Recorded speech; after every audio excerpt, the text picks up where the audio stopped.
नमस्कार। मेरा नाम निखिल ओखदे है और मैं सॉफ्टवेयर इंजीनियर हूँ। आज हम जिस चीज़ के लिए यहाँ पे जमा हुए हैं उसका टॉपिक यूनिवर्सल ब्रदरहुड है। पर मुझे कहीं ना कहीं ऐसा लगा कि हम इंसानों तक सीमित रह गए।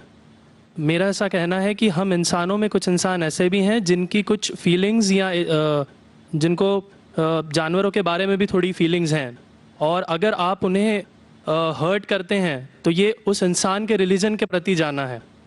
तो मेरा ये मानना है कि भगवान कुछ नहीं है, सिर्फ एक यूनिवर्सल ब्रदरहुड का माध्यम है ताकि एक भगवान को हम पूजें या इबादत करें और इसके थ्रू हम यूनाइट हो जाएं। तो मेरा सवाल ये है कि हम हमेशा भगवान को इस तरह तोलते हैं कि उसे इंसान की तरह फीलिंग्स हैं, वो हमें सज़ा देता है, हमें रिवॉर्ड करता है।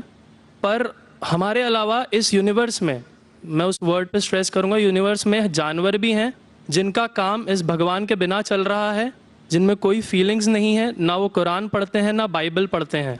वो भी जीवित हैं, हम भी जीवित हैं। हमें एक गुमान हो गया है कि हम थोड़े स्मार्ट हैं, पर वो भी इस सृष्टि का हिस्सा हैं। तो इस यूनिवर्सल ब्रदरहुड में उनके प्रति हमारी भावनाएं के बारे में कुछ जिक्र, और मैं जानना चाहूँगा कि क्या पैंथीज़म इसका एक सॉल्यूशन नहीं है, क्योंकि इसमें हम किसी एक इंडिविजुअल को वर्शिप नहीं करते। जैसा कि जुडाइज़म में कहा गया है कि I am a jealous God, और एक जेलस एक ऐसा इमोशन नहीं है जिसे हम पूज सकें मेरे हिसाब से। पर अगर हम पैंथीज़म को एक सोल्यूशन माने तो ये एक ऐसी चीज़ है जो हमेशा रही है। पेड़ हमेशा रहे हैं, ये यूनिवर्स हमेशा रहा है, और जबकि धारणाएं, डेफिनेशंस भगवान की हमेशा बदलती रही हैं। तो अगर हम गॉड को कांस्टेंट के रूप में देखना चाहते हैं और इसे एक माध्यम बनाना चाहते हैं आपसी भाईचारे का, आलमी भाईचारे का, तो क्या पैंथीज़म इसका एक सॉल्यूशन नहीं है? भाई साहब ने सवाल पूछा कि यूनिवर्सल ब्रदरहुड हम सिर्फ इंसानों तक महदूद रह गए हैं, क्या जानवर में जान नहीं है? और ये भगवान को हमने खुद बनाया ताकि आलमी भाईचारा रहे, लेकिन क्या पैंथीज़म इसका सल्यूशन नहीं है कि भगवान को हम दूसरे रूप में देखें? भाई साहब का अच्छा सवाल है। सवाल के दो हिस्से हैं। पहला एक हिस्सा है कि यूनिवर्सल ब्रदरहुड सिर्फ महदूद इंसानों तक क्यों, जानवर पेड़ पौधों को क्यों नहीं लिया गया? दूसरा सवाल, क्या पैंथीज़म इसका सल्यूशन नहीं है? पहले सवाल का जवाब कि यूनिवर्सल ब्रदरहुड, आलमी भाईचारा के अंदर हम बाकी जीवित चीज़ों को क्यों नहीं लेते? अगर लेंगे तो जीना ही मुमकिन नहीं है।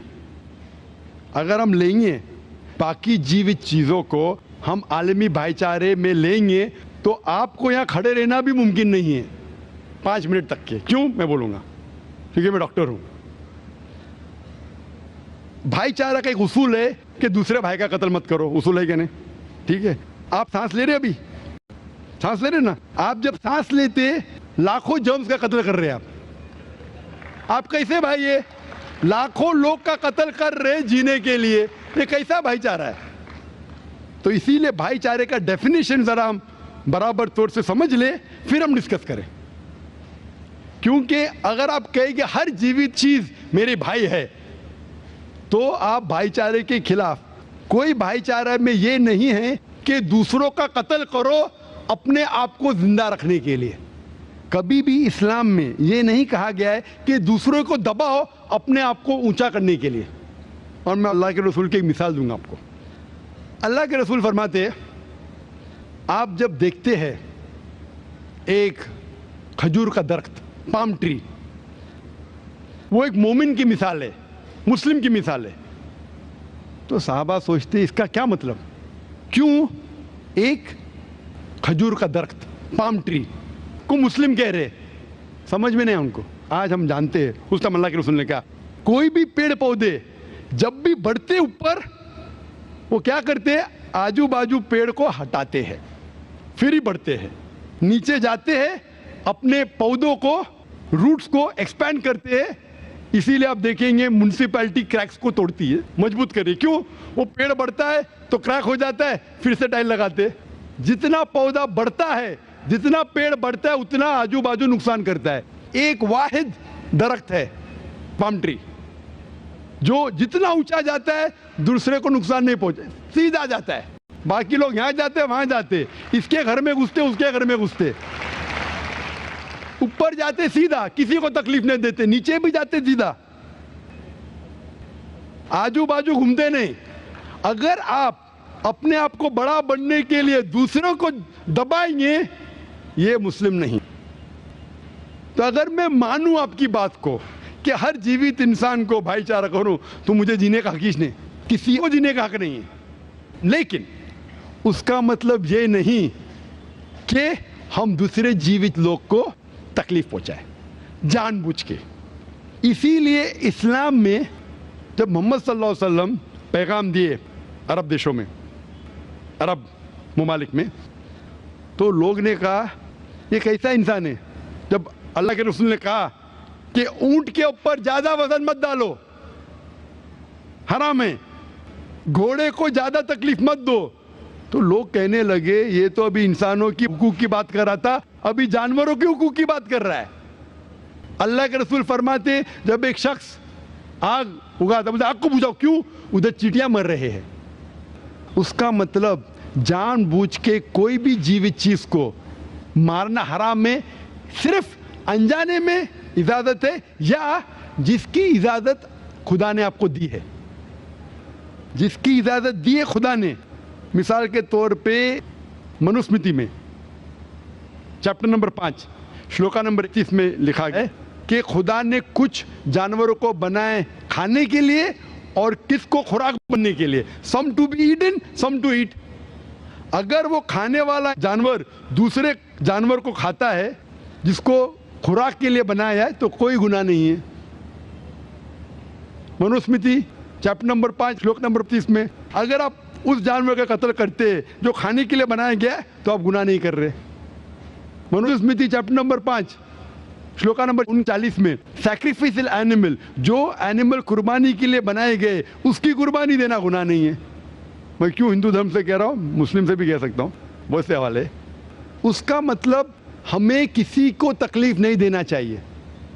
लेकिन अगर अनजाने में चलते चलते चींटी मर गई तो आप बाहर चले नहीं सकेंगे, आप सांस लेंगे जर्म, तो अल्लाह ताला ने जर्म को पैदा किया है मरने के लिए आमतौर पे, तो आप गुनहगार नहीं। मालूम कुछ जैन लोग मास्क पहनते तो भी मरते, पानी को उबालते, उबालने से मार रहे, उबालने पानी पी के फायदा क्या? अंदर मारने के बदले बाहर मार रहे, क्या फायदा? ये मुमकिन ही नहीं है। लेकिन जानबूझ के कोई जानवर को, और एक मिसाल दूंगा, हमारे खतीब जुमा नमाज पढ़ाए थे कल, डॉक्टर उस्मान, उनने अपने खुतबे में मिसाल दी थी। क्या एक औरत थी जो बहुत बेहया थी, क्या कहेंगे, जो आम तौर पे लोगों की जीनत थी। मैं लफ्ज़ उर्दू ज़रा मेरी कमज़ोर है, मैं किसी को ठेस नहीं पहुंचाना चाहता, इंग्लिश में कहेंगे नॉट विथ गुड कैरेक्टर, बाजारी औरत। ज़रा मैं ऐसे लफ्ज़ नहीं इस्तेमाल करना चाहता किसी को चोट पहुंचे, तो बाजारी औरत थी जो बहुत गुनाह करती थी।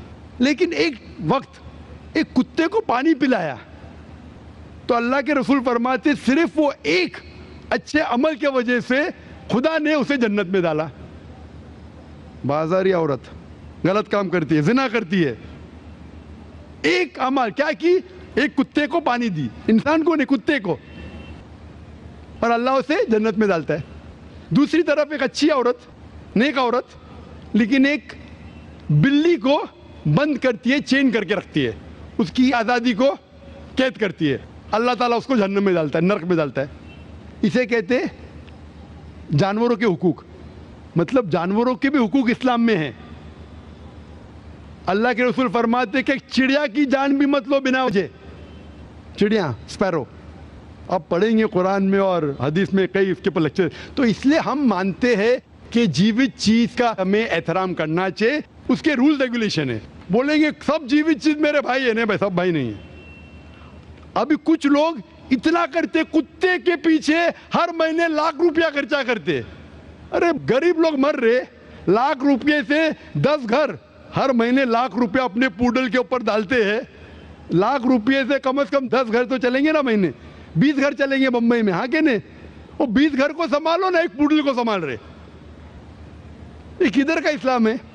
ठीक है, जानवर की कदर करो, इतना कदर मत करो कि उसके हाथ में चेन डालो सोने की, ये करो, ये खाना लेके आओ, खाना लेके आते लाख रुपए का, आप समझ रहे ना? तो इतना मत इसराफ करो। इस्लाम के अंदर सिखाया गया है कि भाईचारा, जो मैंने जिक्र किया,